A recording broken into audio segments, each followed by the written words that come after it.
فوج کے یا پھر جن کے اوپر ادھر مقدمات چل رہے تھے، ابھی تک ان لوگوں کو سویلین جو ایڈمنسٹریشن ہے اس کے حوالے نہیں کیا گیا۔ اس چیز کا بھی انہوں نے ذکر کیا ہے۔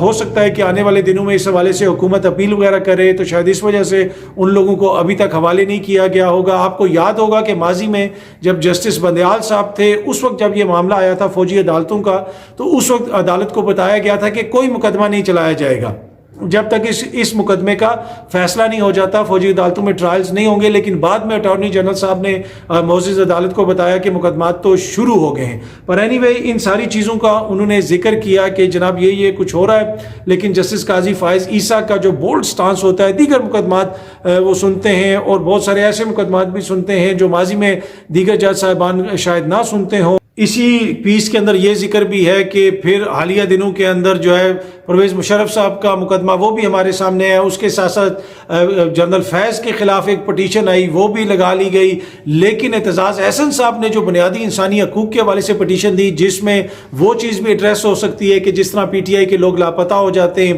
وہ معاملہ بھی اٹھ سکتا ہے، اس کو اعتراض لگا کے سپریم کورٹ کے رجسٹرار نے واپس کر دیا، اس کو ٹیک اپ نہیں کیا گیا۔ تو یہ بہت سارے معاملات ہیں جس کے اوپر اب کوشچنز اٹھ رہے ہیں، اور آج حسنات ملک صاحب نے بھی اس حوالے سے لکھا ہے کہ جو پی ٹی آئی کے لائرز ہیں اور دیگر جو لوگ ہیں وہ بھی یہ کوشچن کر رہے ہیں کہ سپریم کورٹ اس میں وہ کردار ادا نہیں کر رہی جو ان سے ایکسپیکٹ کیا جا رہا ہے۔ پر اینی وے معزز عدالتیں جو بھی کرتی ہیں آئین اور قانون کو سامنے رکھ کے کرتی ہیں، جب وہ مناسب سمجھیں گے تو یہ کیس بھی وہ سن لیں گے، یہ کیس بھی ٹیک اپ ہو جائے گا۔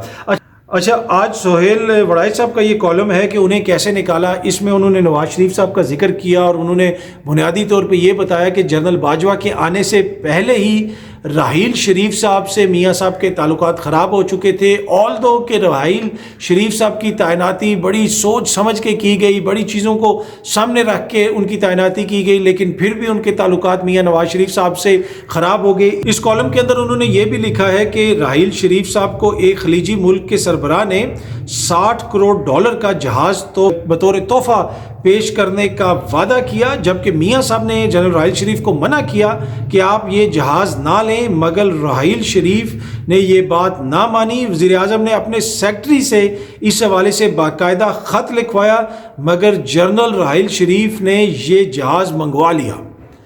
اب یہ بڑی ایک سنگین بات ہے کہ وہ تحفہ کیا ذاتی نوعیت کا تحفہ تھا یا پاکستان کے دفاع کے لیے وہ کوئی چیز دے رہے تھے۔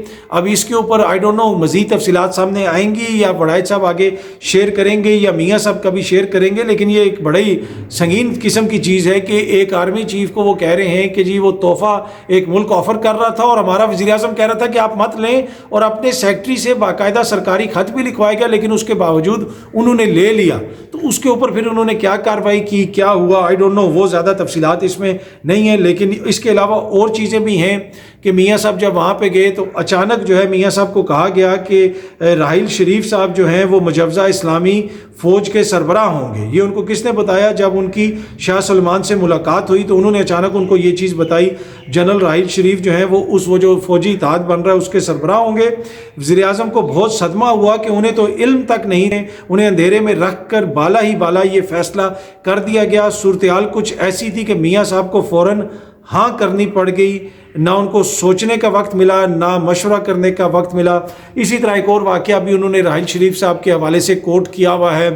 اب جو تعلقات یہ کہتے ہیں کہ جی وہ جنرل باجوہ نے میاں صاحب کو نکال دیا اور یہ کر دیا وہ کر دیا، اس میں تو یہ بتا رہے ہیں سہیل وڑائچ صاحب کہ وہ تو تعلقات تو راحیل شریف سے بھی ان کے خراب ہو گئے تھے اور ان کو بھی بڑا سوچ سمجھ کے وہ لائے تھے۔ تو اٹ مینس کہ جو پہلے تھے ان سے اس حوالے سے بھی ان کے تحفظات ہوں گے، ان کو وہ سوچ سمجھ کے لائے تھے۔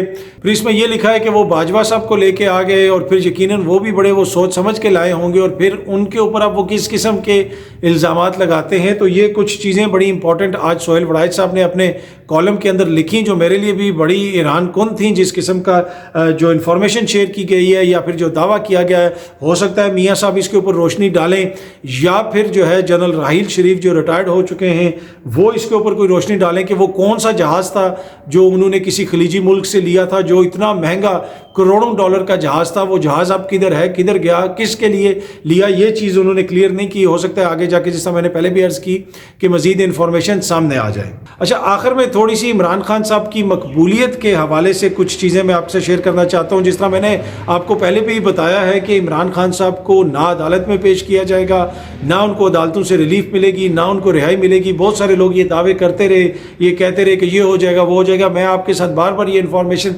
شیئر کر رہا ہوں کہ مجھے نہیں لگتا کہ الیکشن سے پہلے ان کو باہر نکالا جائے, بلکہ ان کو کیمرے کے سامنے ہی آنے دیا جائے. ایون کہ عدالت میں پیشی ہوگی تو وہاں پہ بھی وہ کوئی بات کر لیں گے, تو وہ بھی ہوتا ہوا مجھے نہیں نظر آ رہا, اور ان کو عدالتوں سے اس طرح ریلیف نہیں مل رہی. اب ایک تو یہ سچویشن ہے.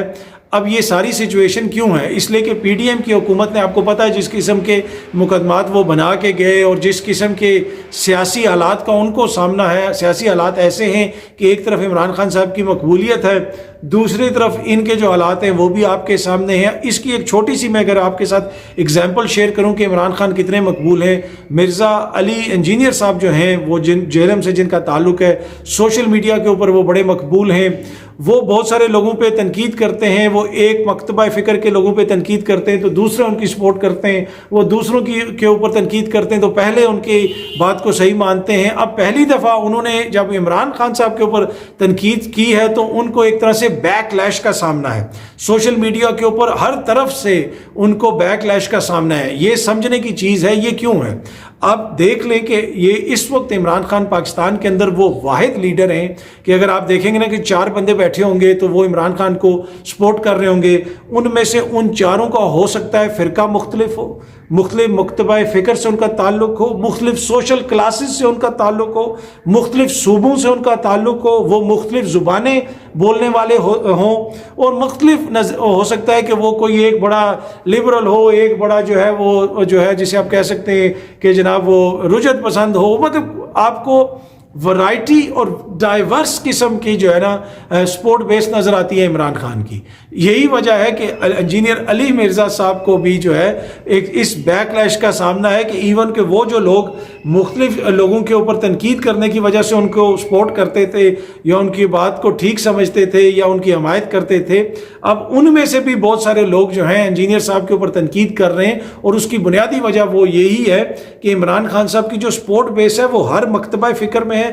اپنی زندگیوں میں ہم نے شاید ہی کوئی ایسا لیڈر دیکھا ہو جس کی اکراس دا بورڈ اس قسم کی سپورٹ ہو اور اس نے اس قسم کی سپورٹ انجوائے کی ہو. اور پھر یہی وجہ ہے کہ پی ڈی ایم کی حکومت جو ہے وہ اس طرح کے الیکشنز میں جانا چاہتی ہے کہ جہاں پہ نیب کا مجرم جو ہے وہ تو پورے ملک کے اندر سیاسی کمپین چلا رہا ہو, لیکن جو نیب کا ملزم ہے اس کو عدالت کے اندر دروازہ توڑ کے گرفتار کروا لیا جائے اور نیب جو ہے اس کو رات کو اس کی گرفتاری ڈال دے اور اس کو جیلز میں ہی رکھا جائے, اس کو نیب کی عدالت میں لانے کا بھی موقع نہ دیا جائے. تو یہ وہ بنیادی وجہ ہے. یہ وہ جو لیول آف سپورٹ ہے, نہ صرف لیول آف سپورٹ یہ نہیں ہے کہ کسی ایک طبقے کے اندر ہے, یہ کسی ایک جینڈر کے اندر ہے.